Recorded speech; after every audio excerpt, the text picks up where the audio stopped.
Hello, everybody. The football season is nearly here. In 5 days, we will know if we've either smashed it or we fucked it with our team. So that is very, very exciting. Welcome back to the FPL Conservatory, the only place for all up-to-date FPL news and top football analysis. Top analysis coming from the likes of Joe, less so from people like Ray. Firstly, we've hit 63 subscribers. Well, that's when I last checked it a couple of hours ago. So I don't know, but 63 subscribers, and I want to thank you all for subscribing. We love doing this, and we trust that you guys are enjoying it as well. I believe we actually have a full house today after everyone rocking up this week. After a very injury hit week last week, with only 3 of us showing up. But yeah, we're all together now. So please let me introduce this rabble. Tonight we have the bottom feeder Mason. Hello, good evening. Reigning champ Jake. Good evening. Yet to win Joe. Good evening. One season wonder Jordan. Bonjour. And lastly, still waiting on that dick pic, we've got Ray. Hello. I'm mid-table Perry, your host for today's show. If you like listening to the FPL Conserve, please remember to like, comment, subscribe, and all that other stuff. We have a league that you can join. Entry code is wcrewd. We should be in the comments or the title. We are thinking to add some prizes / rewards for people who perform well. So maybe get some FPL merchandise out there, spread the brand. Jordan's nan has actually been in touch and she's willing to send nudes to the winners or nudes to the losers. It depends how you view that prize. Sake. In tonight's podcast, we've been looking at all the transfers that happened this week and analysing whether any of them will be slotting in our teams. There's been a lot of transfers recently, so plenty of things to say there. Secondly, we'll be analysing all of the top 6 pre-season games and looking into team selection and players that are in form. And thirdly, we'll be looking at game week 1 fixtures and analysing each game and sum of the point earners from those games. And lastly, we're analysing a lucky subscriber's team. This week, we'll be analysing Kevin Sodergren's team. Well, that's what I got from Instagram, who actually private messaged Jake on Insta, and Jake in turn asked for $2,000 for a shout out. So Kevin, please send your $2,000 to these following bank details. No, but we will analyse your team and sorry for Jake's rude response. Can I just stop there? Don't message me. Just don't Instagram me. We don't care. We're actually not interested. We're not doing it for the fans. So leave us alone. Cheers. I think that's personal opinion from Jake there. That's I would the like basis as many for a inboxes as we can, please. Send them all to Jake. Yeah, you're probably going to be absolutely trolled now, Jake. At Mr. Jake. Fuck him. So yeah, let's get on with it. Look, Jake, we're time of our transfer news. Jake, you've got Cahill to Palace. What are you thinking? By the way, listeners, just to make sure, we put Jake when me and Mason got together last night to put all this together. We put Jake on this transfer because he does look very much like Cahill. He's actually saved in my phone as Cahill. It is a fitting image, we must say. Yeah, maybe I'll send a photo of myself to the winner so you can compare to Cahill. Cahill to Palace. In my personal opinion, I think it's a great signing for Palace. Proven player, proven centre back. He's obviously getting a bit old. He's probably a little bit slow. Hasn't had much game time over maybe the last couple of seasons. Last season didn't play at all, I don't think. Didn't even play in some of the shit games. But for Palace, it's definitely an upgrade. Got some experience at the back there. 4.5 mil. It's tempting me, not going to lie. I've got a couple of 4 mil defenders to actually free up a big midfield, but Cahill at 4.5 mil, I'm assuming he's going to be starting for them. They've got quite nice fixtures opening. They've got Everton, Sheffield United, which isn't horrendous. 1% selected by teams. I don't know. I'm interested to hear what other Chelsea fans in there think about that move. I'm glad to see the back of him, to be honest. But in terms of fantasy, I reckon he's definitely a goal scoring centre back. Definitely a goal scoring centre back. It's just whether Palace are going to keep them clean sheets. They're going to be knocking around that relegation. I think Zaha handed in a transfer request today as well, so they're in big trouble. But as a player, then I think it's a good signing for them. 4.5 mil is good value as well. All right, thank you for that, Jake. All right, Joe, Maguire to United. Talk. What's your insight there? Yeah, it finally happened. I mean, the second podcast we did, we spoke about it, and it's actually happened. He had 9% ownership when we spoke about it. He's got up to 16.8 with this move. So you can see, because United had a really good pre-season, they only conceded 1 goal, and that was a deflection. So him going to that defence is going to be pretty solid. You look at United's fixtures from game week 3 onwards is pretty decent. Yeah, if you look at his stats last year, so he only got 6 clean sheet outs with Leicester, so I'm not going to look at that. But he got 3 goals and assists. The last 3 seasons, he's got over 2 goals, 10 bonus points, only 3 yellows and 1 red card. So he's got a decent disciplinary record for what he did. Yeah, I think he's in my team. I don't know about you guys. I looked at it. It's tempting for 5.5 when you put like Laporta at 7 mil, isn't he? And a few of the Liverpool backline. Laporte's 6.5. Oh, is it? Well, still though, it's still like it's quite a cheap option. I prefer that shout to Wan-Bissaka, to be fair, because Maguire is quite good at corners and does pick up get his fucking fat head on the end of some of them crosses. Slap head. So I actually prefer that to the Wan-Bissaka shout, and they're the same price. So I was going to say that because Wan-Bissaka was like, everyone loved him last year, but I think that's because he was literally a 4 million defender and he was getting points, and he got a few bonus points, to be fair, and Palace were decent defensively, but he only got 3 assists last year. And I think for a 5.5 million defender, you want like someone who's going to be contributing more than just clean sheet points. You want someone who's going to get those. He got bonus points loads last year, but realistically, he's not going to get that in United's team. You're going to have the forward players getting that instead, aren't you? Really? yeah. That's it. Okay, all right. Keane to Everton. Mason, you're up. I'm up. Right. So we have 2 Keanes at Everton. Right. Let's not get confused here. We have the defender and the forward. I'll be talking about the new forward they've signed, Moise Keane. David Moise Keane. He is priced at he's priced at 7 mil, which I think, judging by some of the community reaction, is a little bit higher than anticipated. He's been selected by 5.8% of people so far. He came out yesterday with a tweet or quote saying that he promises to score at least 7 goals. So really hyping up his fans there, I'm sure. It's great in my team now. But will it be a case of him under-promising and over-delivering? So he's going to make himself kind of look bad and deliver on the goals. I'm not sure. He will probably start quite a bit. Obviously, they've got Calvert-Lewin. It seems like they're looking to get rid of Cenk Tosun. His spell there obviously hasn't worked out too well. So I think he's going to get a fair amount of game time. He's young. He's 19 years old. Prior to Everton, used to play for Juve. He was loaned to Verona for a year. He scored 4 goals in 19 appearances for them. And under Juve, he scored 7 goals in 16 appearances, which is quite a good return. He'll be surrounded by some pretty good quality with the likes of Sigurdsson and Richarlison and co. I think he might pick up a few goals this year. He's known for his pace, his strength, and having an accurate shot. That's what Wikipedia said, at least. So I definitely have him as a one to consider for sure.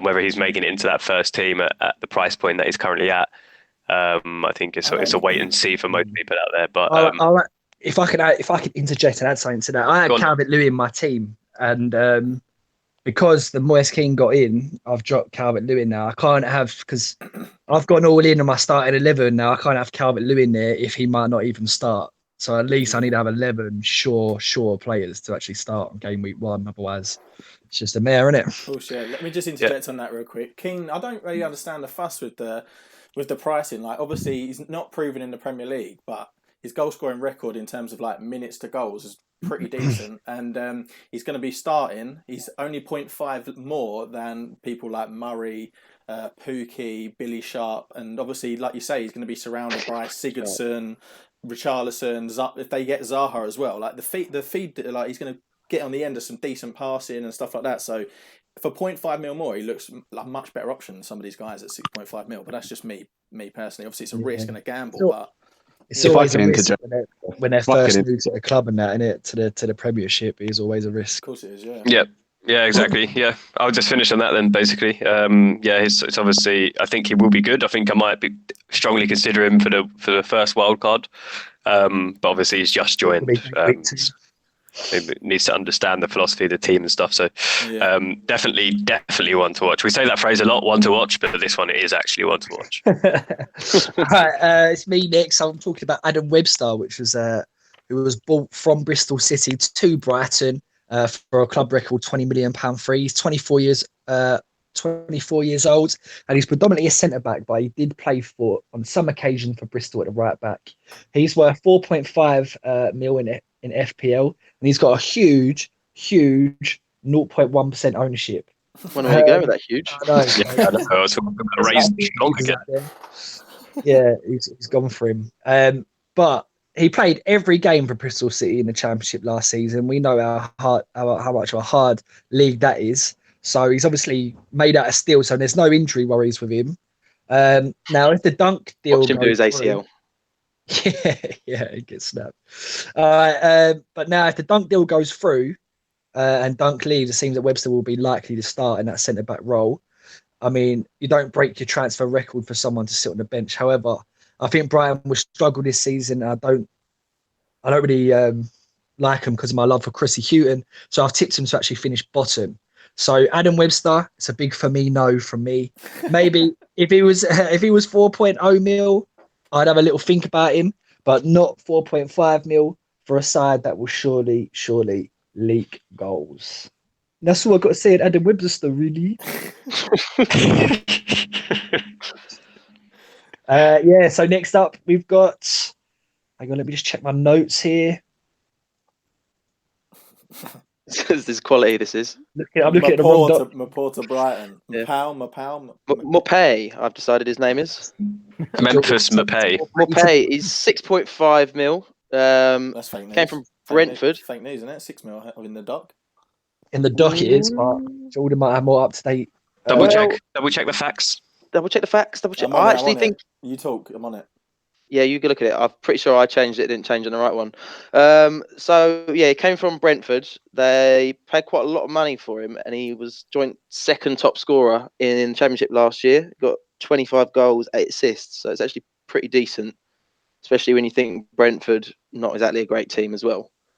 I looked at all of his goals last year on YouTube because I'm dedicated, and I don't think any of them were outside of the box. So basically, Fox in the box. What Brighton have done is they bought Glenn Murray 2.0.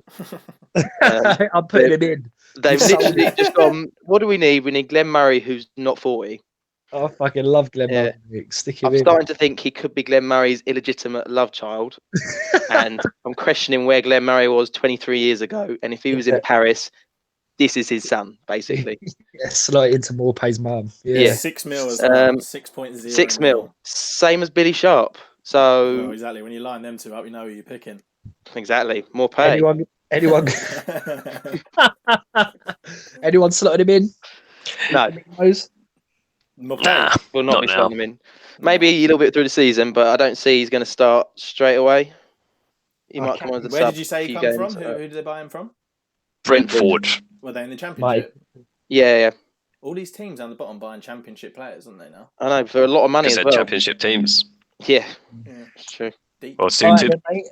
Ray, we've got you talking about McBurney to Sheffield United. It's going to go well.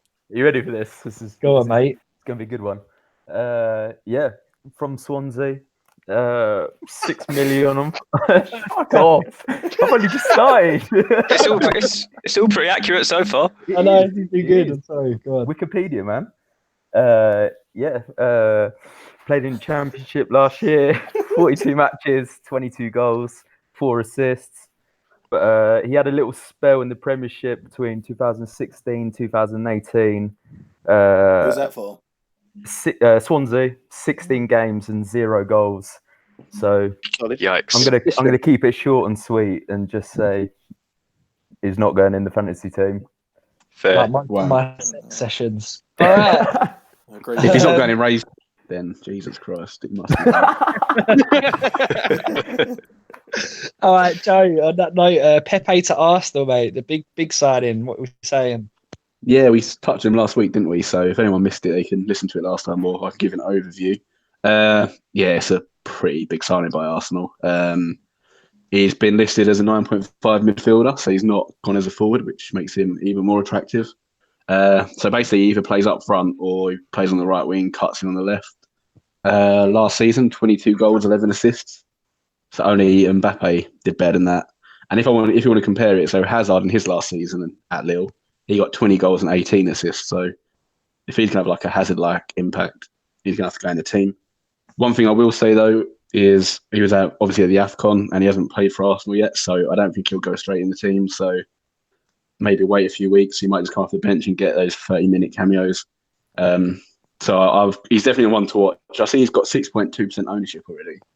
Yeah, he'll be a big point earner, I think, unfortunately. I think he's going to be. In comparison to De Bruyne, same price, he's going to be playing basically as a forward and De Bruyne playing centre defensive mid. Then he's very attractive. Like Arsenal going forward look really decent, I think. Yeah, I dropped De Bruyne today, actually. That's the second time I've done that, mate. It doesn't mean much at this point. We'll be back in tomorrow. And Mason, Heaton to Villa. Well, a big one, this, isn't it? Big one for Villa. He will be Villa's number one keeper this year. Priced at 4.5, already selected by 6.6%. It's not really a big one, by the way. It's quite average, underwhelming signing. He hasn't played a full. It's very whelming. Very whelming. He hasn't played a full season since the 16-17 season, so he might be a bit rusty in goal. Put on top of the fact that he's going into a freshly promoted side, clean sheets seem very unlikely. If you are going for a cheap keeper, he might get you good. He's a good shot stopper, as we've seen in the past. He might pick up decent save points and bonus points. Just 4 clean sheets last year. However, he did only play 1,700 minutes. To put that in perspective, most keepers play 3,200 minutes. So played about half of the amount of the normal number one keeper, but still only 4 clean sheets. If you extrapolate that, you can estimate that he's going to get about 8 clean sheets for a 4.5 keeper. It's not terrible. It's not amazing. I'm personally going for a premium goalkeeper, so it doesn't affect my team. But if you're going for a cheap keeper, Tom Heaton could be a good pickup for you, especially if Villa hit the ground running with all the money they've spent. If they've got that right, they could be another kind of Wolves-style season this year, and Tom Heaton could be obviously a key part of that. Nice. I like the use of extrapolate the words. That was very good. Thank you. I Googled it earlier. I was very impressed. Some big words in there. How did you Google a word you didn't know? No, I just said I Googled what does it mean to when something happens and then it happens, keeps happening. I'm always Googling that sort of stuff. Nice. All right. So we're moving on to our pre-season games now. And Joe, I want you to talk about Spurs versus Inter. Oh, mate, it was devastating. Lost the International Champions Cup, couldn't retain it.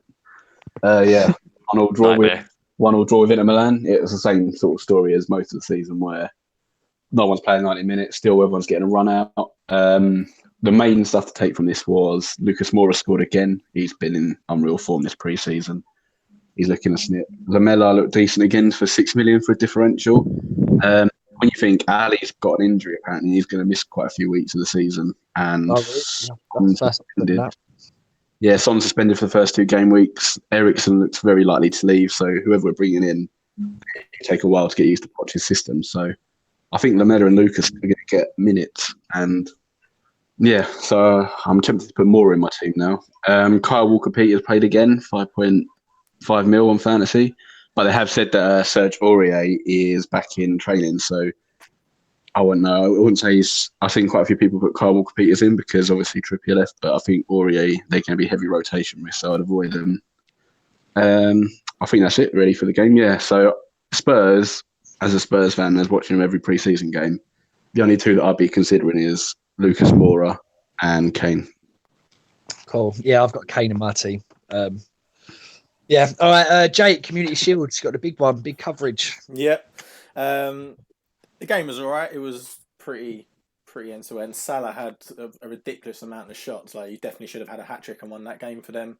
Can't really read too much into it, to be fair, other than the fact that if he keeps having that many shots every week, then you just have to have him in your team. He's going to score the same, if not a few more goals, I think, this season. He just doesn't seem like he's letting up really in that form. Obviously, his finishing weren't the best at the weekend, but Liverpool are supplying him, and he's eventually going to get his touch in. He's going to probably go 3-4 games on the spin like he normally does. If we look at the back line of Liverpool, they went Alexander-Arnold, Gomez, Van Dijk and Robertson, so pretty strong. I imagine that's going to be their starting back four on their first game against Norwich at home. Obviously, Gomez looks to be favoured over Matip, but Gomez was injured quite a bit last season, so I don't know if he'll be rotated. But he's 5.5 mil, so he might be a good option to pick up the Liverpool clean sheets if you can't afford any of the premium guys. And then over to City, Zinchenko, Otamendi, Stones and Walker was the back four. Obviously, Laporte seems to be injured. I don't know what the update on that is. But I've seen so many teams have got Zinchenko in their side. I've got Zinchenko. He's 5.5 mil, frees up a bit of funds. And I know Mendy's supposedly coming back. So maybe for 3 or 4 game weeks, Zinchenko is a good option into the City back line. And then Sterling picked up a goal. Pretty standard, but he's been playing through the middle all through pre-season, I think. And then when Sane got injured, did they bring on, I think it was Jesus instead of Aguero? And I think Joe will back me up. Is that literally based on Copa America, do you think? Aguero not fit? Yeah, I think just minutes. I think like you hit, because Jesus can play on the right wing or the left wing because Sane got injured, so he's more. Yeah. Did Sterling not go out to the wing and then Jesus through the middle? I think they rotated. Yeah, he did, but they can rotate. Yeah. Right. Yeah, and then so Sterling again. We had this debate last week: Salah or Sterling. I've got both in the team at the moment. They seem to I've got weaker areas just to accommodate them too, but I think it might be worth it. And then they started that Rodri guy and De Bruyne and David Silva across the midfield, and then Bernardo Silva was further forward. I know Bernardo Silva is 8 mil and De Bruyne is 9.5. So yeah, that's the roundup really. All right, Jordan, Arsenal v Barca. What we saying? So Arsenal lost 1-2 or 2-1 against Barca.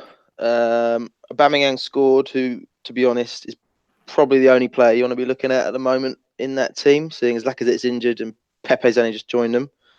Ozil got the assist. You could wonder, is this his resurgent season? No, but he got the assist. Maitland-Niles got an own goal, but I don't know if anyone saw that own goal. It was pretty ridiculous. I don't think that's going to happen very often. What a stinker. It was like when Trippier passed it into the net at Chelsea. Good memory. I thought about that as well.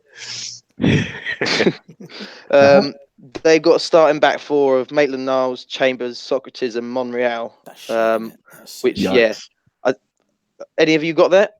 I got 4 of them. Ray, you got one of them? I actually haven't. No. No, well, I was surprised, but pleasantly he's got so. all 3 Arsenal players tied Ray up sliding in Webster. defensive mid. He's got El Neni, Gwen. That's true, yeah. Torreira.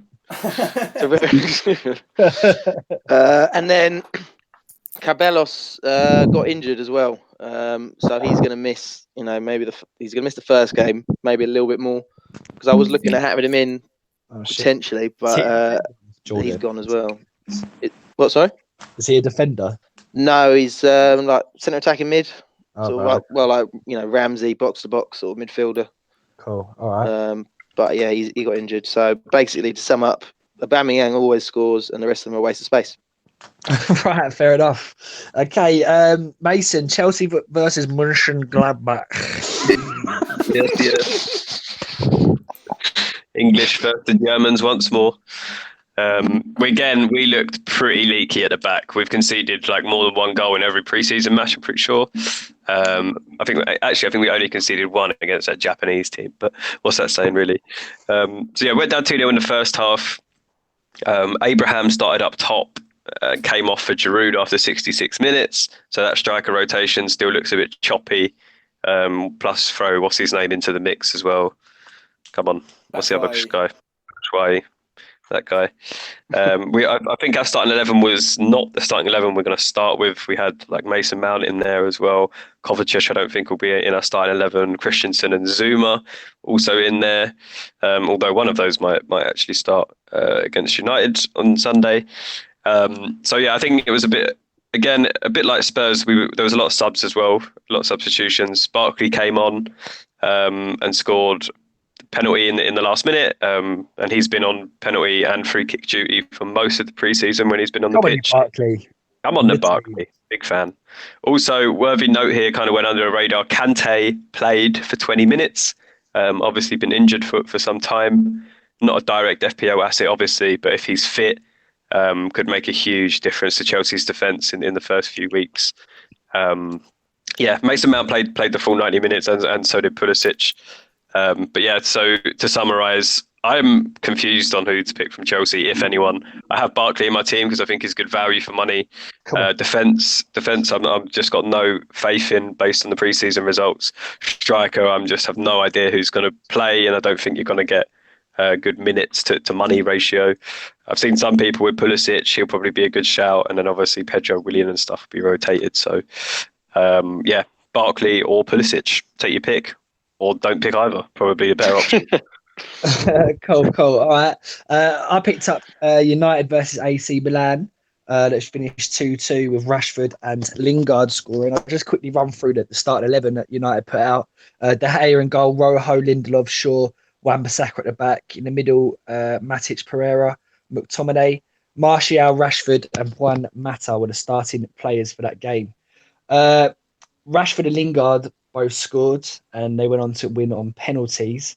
Rashford scored in the 14th minute. It was a really well taken individual goal. Ball was sprayed out to the left. He cut inside, put his right foot through it, and got it in the bottom right bins. For the second, I know, mate. For the second, Martial gets a good assist, and Lingard side foots into the bottom right. So it got me thinking. I'm just going to quickly analyse about Martial, Lingard, and Rashford. All probably got a great potential this season to get some good points, but I'm not seeing a lot of people put any of them in. Martial 7.5 mil, Lingard 6.5 mil, Rashford 8.5 mil. Now I think that's a really good price for Rashford, especially with Lukaku out the door. He could be, he's 1 year older now from last season. He's 8.5 mil, so put it in perspective, he's like 2.5 mil less than Harry Kane. And who knows how much big of a difference in goals will they get this season? You think Kane? You hope Kane? Well, I hope Kane will get more, but Rashford can't be too far behind them for a big drop in money. So it's just something to think about. I haven't put him in yet. I thought about it, but I'm not going to do it. But there you go. So that's all our pre-season games wrapped up. Now it's time to start looking at game week 1 preview. So this is all kicked off on Friday now, so it's all very exciting. Liverpool versus Norwich. Joe, take the floor. Right, yes. Friday night kickoff, 8 o'clock. So that means the deadline is 7 o'clock. No more changes, and we'll just see what happens. It's going to be, it's come round quick, and I still do not like my team. Right, this game, this is a game where if it was like game week 35, you'd be putting captain surely on like Salah or Mane, because it on paper, like you look at Liverpool home form last year, played 19, won 17, scored 55, only City scored more, and they only conceded 10. So the team news for this game, I'm not really touching Norwich players because I don't think many people got ownership of them, and I don't think many people have picked. Mate, I put Pookie up top, bro. Big Timu. Ooh. Yeah. Didn't you listen? He's in a void. Yeah. It's just because you look at their 3 of their first 5 games, they play Liverpool, City, and Chelsea. Like, I don't think anyone's got any Norwich players for that. So, clear. But the main news is Mane come back from pre-season, but it looks like he's only going to be on the bench to make a cameo appearance if probably needed. So you can expect Origi to start again with Firmino and Salah. I think there's going to be clean sheet points in this. I think there's going to be Salah. He had so many chances at the weekend, Salah. If he has half the chances, you expect him to bury him at Anfield. I've got Salah captain. I've got a prediction. I've gone Liverpool 3-0. I think Firmino's going to get points. I think Salah's going to get points. Probably Trent and Robertson, if they get any assists, they're going to get 9 points, clean sheet and assist. It's going to be one of those games where everyone's probably got 2 or 3 Liverpool players in their team, and these are the sort of games where they really get points. So let's hope we can all start well on Friday as well before all the Saturday kickoff. So I've got a Salah captain as well. So if you can bang in 2 or 3 goals and stick it to the people that stuck Mane in. What was Joe's prediction there? What was Joe's scoreline prediction? I did 3-0 to Liverpool. 3-0. Oh, that's it. All right. West Ham City, Mason. Yeah, it's at the London Stadium, so City will be playing their first game away. Should be an attacking game. I think West Ham have good attacking threat in their squad, and obviously City, we all know, also have good attacking threat. I think City could leak a goal. I think they could not keep a clean sheet, which could be a bit of a worry for people out there who are doubled up or tripled up on City defenders. But all in, they should comfortably beat West Ham, especially with the likes of Sterling if he's firing. Bernardo Silva and the crew. If they're on form, then West Ham are just going to get trounced. Score prediction: I'll probably go 4-1 City with a Sterling hat trick. That'd be lovely.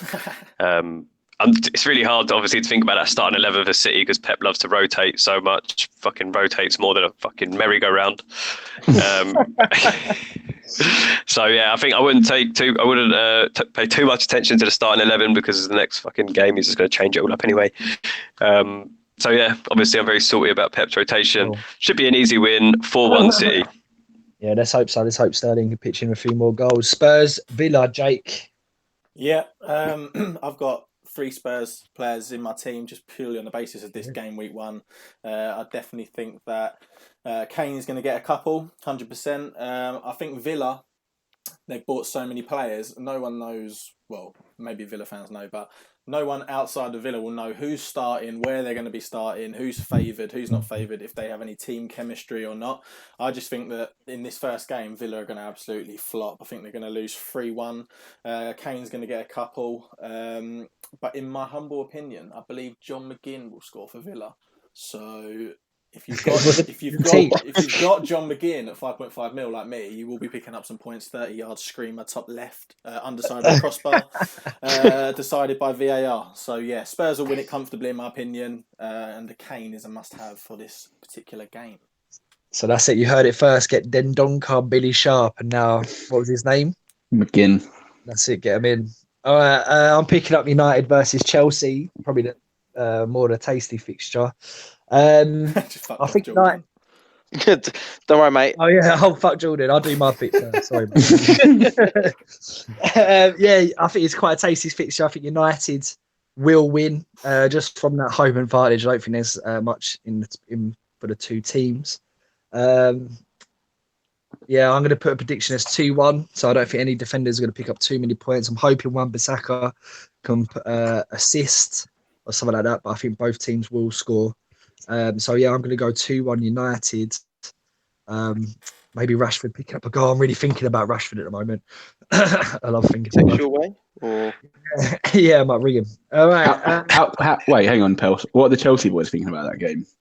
Barkley's going to score a free kick from outside the box. Obviously, not inside the box, is it? I think it'll be 0-0. Inside the box. Fucking what's it called? Yeah, it does smell like a bit of a 0-0, doesn't it? Kind of like a wary start, but scrappy. We've got no attacking threat. Like we've not really got a decent striker at the moment. I don't think Man United scored that many goals actually in pre-season. Like they didn't actually score an abundance of goals. I just think it screams 0-0. Like 60 minutes, Solskjaer and Lampard's bums are going to go and just park the bus, get that 1 point.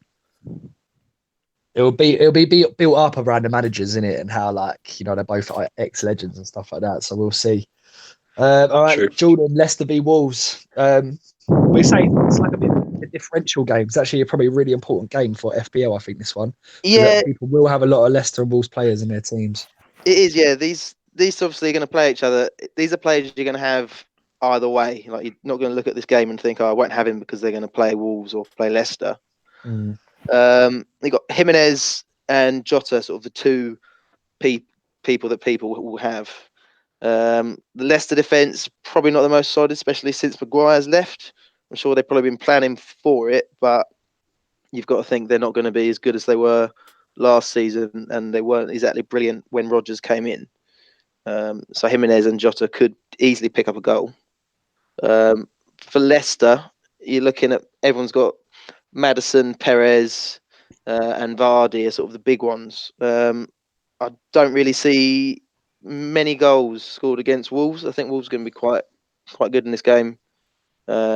So I'm going to go for, say, 2-1 to Leicester, and Dendonka is definitely going to score because everyone has him on their bench and everyone's going to get pissed off. And that's how fantasy works. So, top tip: It is don't so have funny. Dendoncker on your bench. All right, Ray, Newcastle, Arsenal. Obviously, you got a lot of Arsenal players in your team, the likes of El Neni, Torreira. So what are we thinking about it, Ray? I think it's gonna be a tough game for both teams. Obviously, it's St Mary's. Wait a minute. What? Sports Direct. St James's, mate. St Mary's in James's. Southampton. Yeah, all right. Okay, we'll cut that bit out. Yeah, I'll do that. Saint something, wasn't it? It was Saint something. Yeah, obviously Arsenal's attacking force is really strong. Defense is absolutely dire, and I've heard Newcastle have been making quite a lot of chances in the pre-season. So if they can take them, then it could be a very interesting game. But I'll go for 2-1 Arsenal. Goals from Koscielny and El Neni.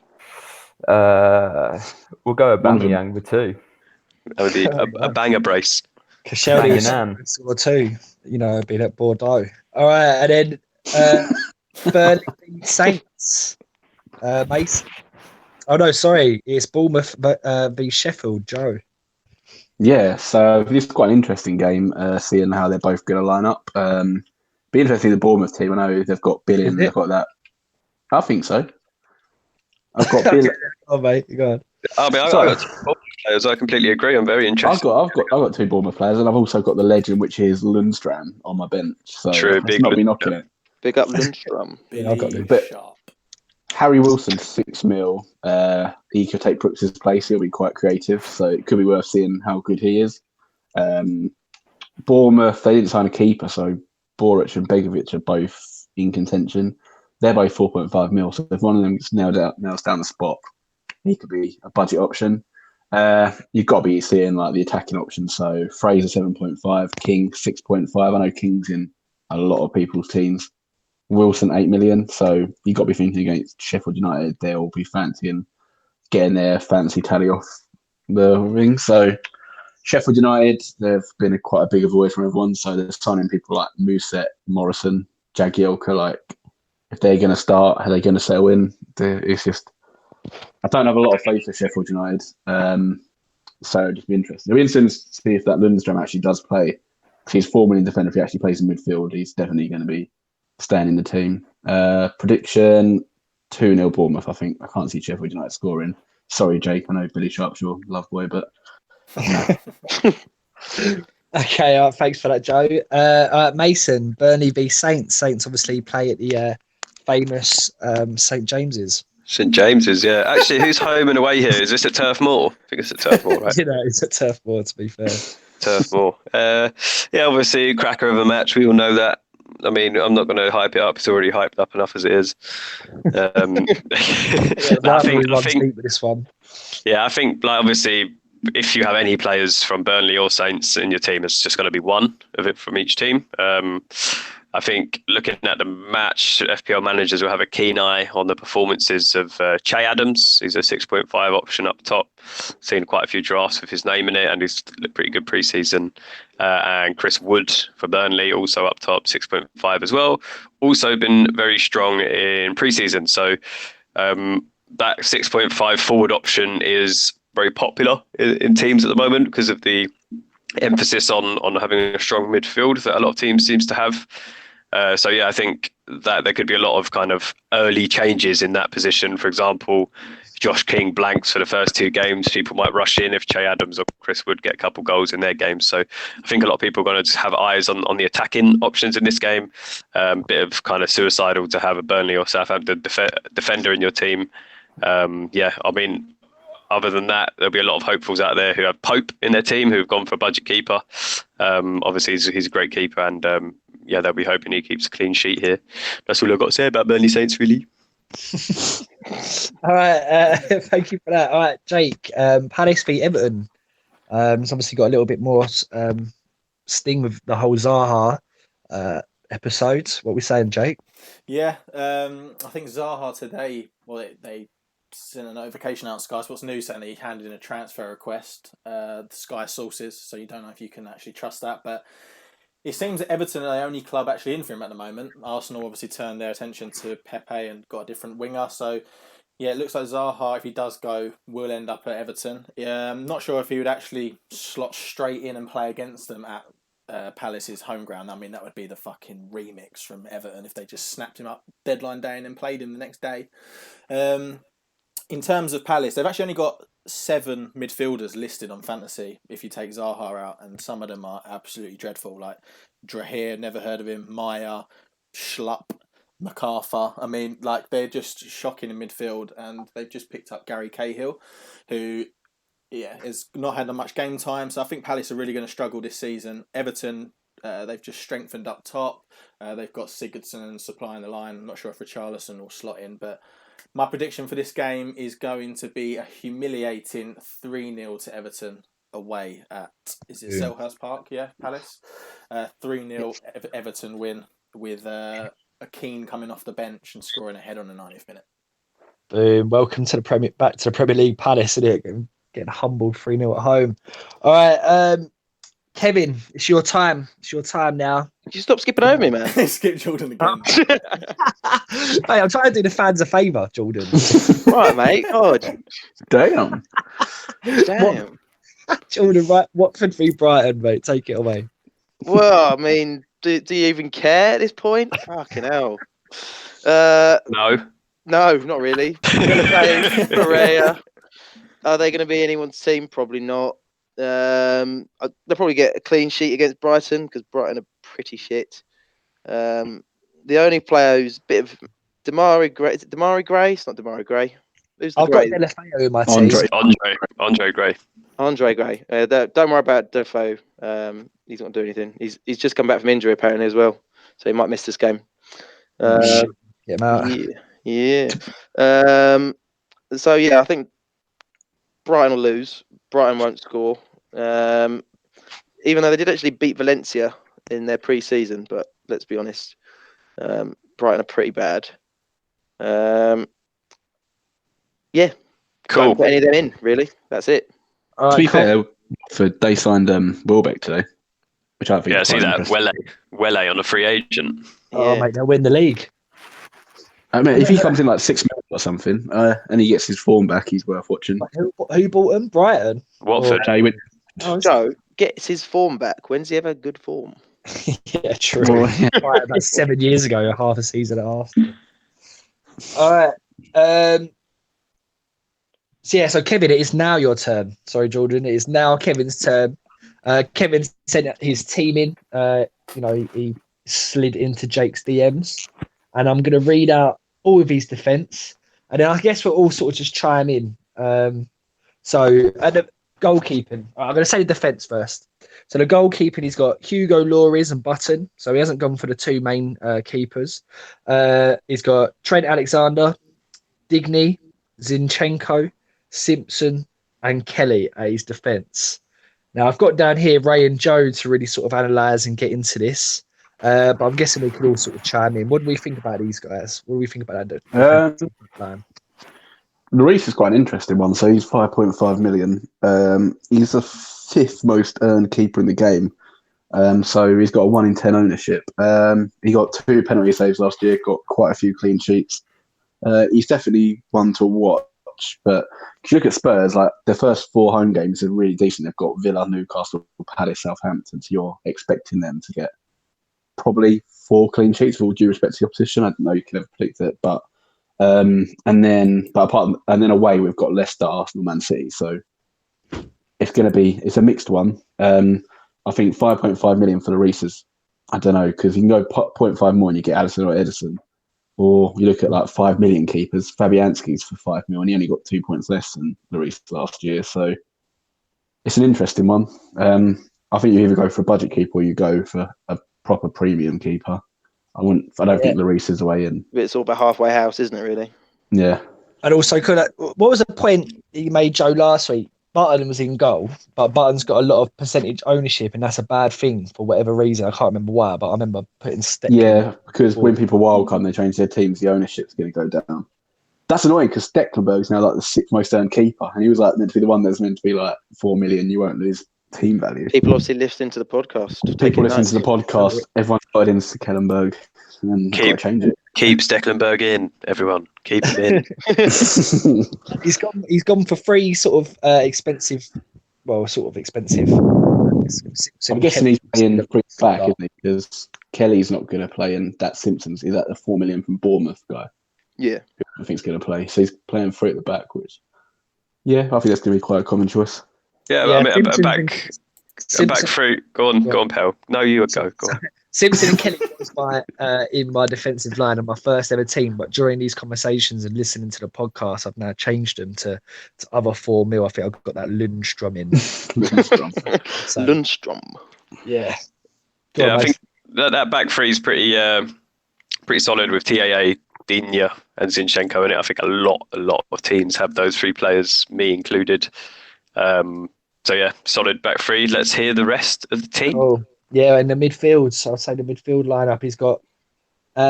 He's gone for a very. I'll say it all because the striking force is very cheap. So obviously he's gone for a very premium midfield. So he's gone Ayoze, Perez, Fraser, Salah, Silif Sigurdsson, and Sterling in the midfield. Jake, can I just ask you one question? Yeah. Have you heard of the word balance? Me? Same Jake's team. This is Kevin's team. team. Yeah, I know. But have you heard the word balance? I don't think fucking Kevin has he? No, it's a pretty solid midfield, isn't it?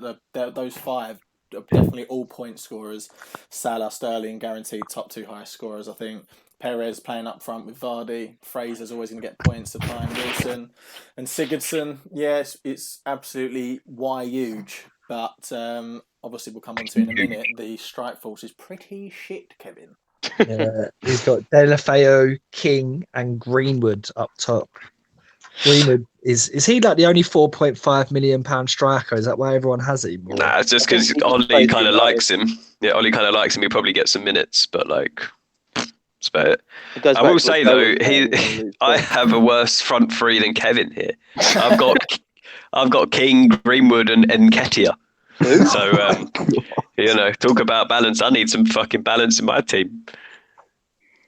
Who is Nketiah? Some Arsenal fucking mate. Oh, he's going on fucking loan as well, mate. Is he? Yeah. Yeah, I don't know. He's third place on my bench. Yeah, he's on my bench as well. Yeah, but obviously very strong midfield there, Kevin. They're going to get a lot of points. Personally, I'm not a fan of Sigurdsson. I think he's just too expensive for kind of what he gives. But yeah, I mean, if I was you, I'd rather just go all in and kind of downgrade Delafeu or King and get a more expensive striker, maybe a little Rashford shout, as Perry seems to have a massive hard-on for Rashford. But yeah, I think, it is what it is, really strong. We know that what a team is very strong in the midfield. If a couple of your midfield blanks, you've had a bad week.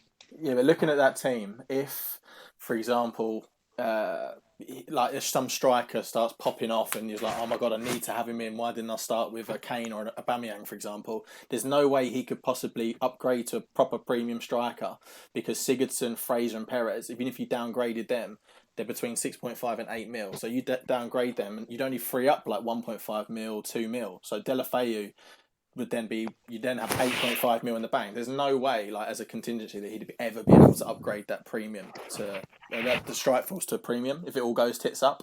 Like if Kane and Aubameyang start like hat tricks, then he's fucked. Yeah, there's no flexibility in there, really, is there? Because you're not going to downgrade Salah or Sterling, and these guys aren't going to free up that much funds anyway. So he's going to play that early wild card, I reckon.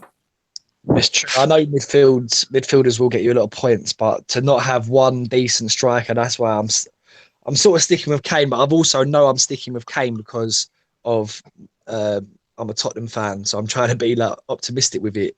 So that's my emotions getting me as well, which is obviously gonna not probably great for FPL, but I can't help it. I'm an emotional bloke, mate. Do you know what I mean? I'm pranging out, guys. All this talk about can't change your team up to get a premium one in, got a wild card early. I'm freaking out. Mate, it's worrying. It is really worrying. Like this whole what do I do with my team? I keep looking at it. I'm just not sure anymore. Mate, don't worry. Just wildcard week 1 again. It's all good. I ain't got Kenneth Sahor or Hudson Odoi in my team this time, so I'm all right. Oh, fuck's sake. Bro, you've got Nketiah and he's not even going to be playing in the Premier League. Yeah, no. I had Zahor and Hudson Odoi in my starting 11 last year. Serious enablers there. How did you finish bottom, mate? It's weird. I don't get it how I finished bottom. To be honest, I think the competition has just got better. Fit. Your mum's a whore. Ooh. You bastard. All right, well, guys, we sort of Whoa. Team names. Bonus one, yeah. There was bonus one. This is a last minute segment. I'm not sure if you're aware of it, Perry, but we're basically going to choose a team name each from the teams who have entered the FPL Conservatory Fantasy League, codename wcrewd, and we are going to pick our personal favourite team name each. Yeah. Okay. Do you want me to go forward? I've got mine. I'll let Joe and Pell have a look at who's going to be favourite. I've already selected my favourite. There's a few good ones. Do you want to hear my favourite one? Go for it, mate. My favourite one is Liam Mayhew. He's a manager. He's got an England flag next to his team name, so he's obviously English bro. He only played last season, so it looks like this is only to be his second ever season in fantasy.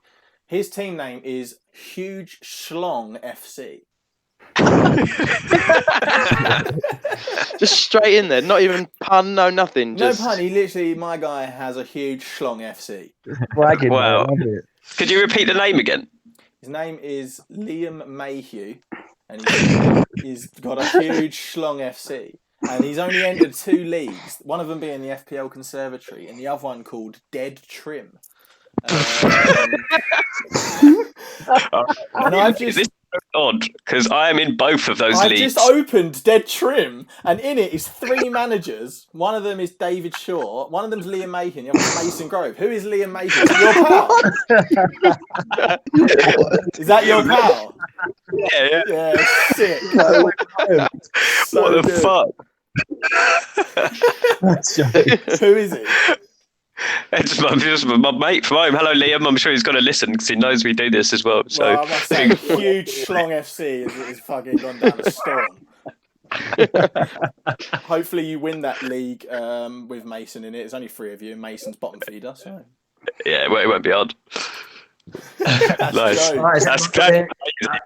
Anyone else got their favourites lined up? I've got one lined up. Go on, Joe. Yeah, so I'm going to shout to Adam Forshaw, I think, who's got the team name Pookie $10. Just made me laugh, that one, yeah. So thanks for joining and good luck in the season. Pookie $10. Pookie $10. Somebody's all right, man. So I've got a little bit of a remix. I've got 2 my favourites. Oh, cheeky breaking rules. So we've got Liam Colclough with Liverpool, and then we have Ryan Sheeran with Liverpool. Now, I don't know who the fuck they think they're tricking, but it's not me. That's the same bloke. Liam and Ryan, I'm on to you. Yeah, I saw them too, and I thought that's weird that they're in exactly the same time on top of each other. Okay, my favourite. Just having a quick look. I like Jamie Davis tea towel. Just because, what the fuck? Like, the most obscure object you can just get. You might as well, fucking, I don't know, lamp. Bath lamp or something like that. So, tea towel. I like it just because it's just so, sort of random and obscure. So, thank you, Jamie, and good luck for the season. Cool. I got one here. Mine's family friendly. It comes from Cole Tissong, who's flagged as a New Zealander. His first season was last year, and he finished 4.5 millionth in the world. That might have even been lower than me, Cole. So, don't be happy with it. And his team name is Nice to Meet You.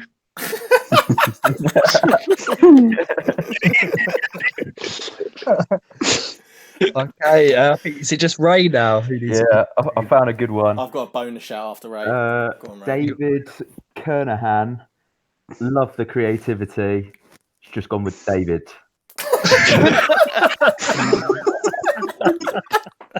Fuck it, that'll do. I've got somewhere to be. Bang that in. So, David, nice to meet you. Nice to meet you. Yeah, see my tea towel. Right. There's actually a bonus shout here. I've just come across a guy called Ikramahal Hack, and his name is Tu Bisaka. Tu Bisaka. No, Tu Bisaka instead of one Bisaka. Oh, yeah. Right. That's I didn't even get that. But yeah, that's quite good. There was another one. Hang on, I'll quickly have a look. There's bear we could go through, man. It's There so are fucking good funny. ones. There's some really good ones. I'd like to shout out, well, I'm not going to say the manager's name, but the team name is Fantasy FC. Well done. I like Who Is Your Daddy by Ken Wu. Top of the Klops. Jonathan Pierce is Stop Crying Lampard. Yeah, I saw that one. All right, no, we could be here all day. We could be here all day. Let's just read them all out one by one. No, all right, guys. Listen, thank you for everyone to listening. Thank you for everyone, obviously pitching in with the podcast as well. It's always been a pleasure as usual.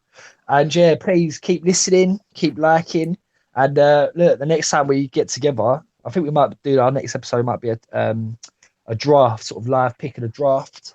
But next time we're going to get together will be after the first game week. So get ready to see some real emotions after that first week. We'll see people who are really fucked up and who haven't. So again, yeah, thank you for listening. And it's a good night from FPL Conservatory.